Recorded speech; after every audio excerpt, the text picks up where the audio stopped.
ఎన్టీఆర్ జిల్లా నందిగామలో రాష్ట్ర ప్రభుత్వం ఎంతో ప్రతిష్టాత్మకంగా ప్రవేశపెట్టిన వన మహోత్సవం ఉత్సాహంగా సాగింది. ఇక చెట్లు నాటే కార్యక్రమానికి శ్రీకారం చుట్టారు. కాలుష్య నివారణకు కూటమి ప్రభుత్వం వన మహోత్సవ కార్యక్రమాన్ని రూపొందించిందని విజయవాడ మున్సిపల్ కమిషనర్ రమణబాబు అన్నారు. ప్రభుత్వ, ప్రైవేటు కార్యాలయాల వద్ద మొక్కలు నాటాలని పిలుపునిచ్చారు. ముఖ్యంగా రోడ్డుకి ఇరువైపులా చెట్లు నాటడంతో పాటు వాటిని ఎంతో బాధ్యతగా పెంచాలని ఆకాంక్షించారు.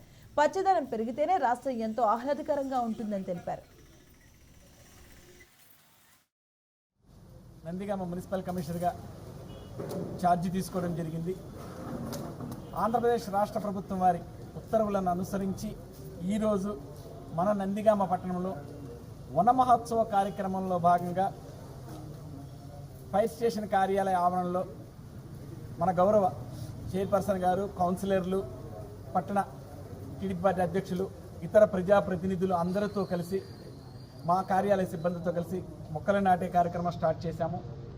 ఈరోజు ఇది కేవలం ప్రారంభం మాత్రమే.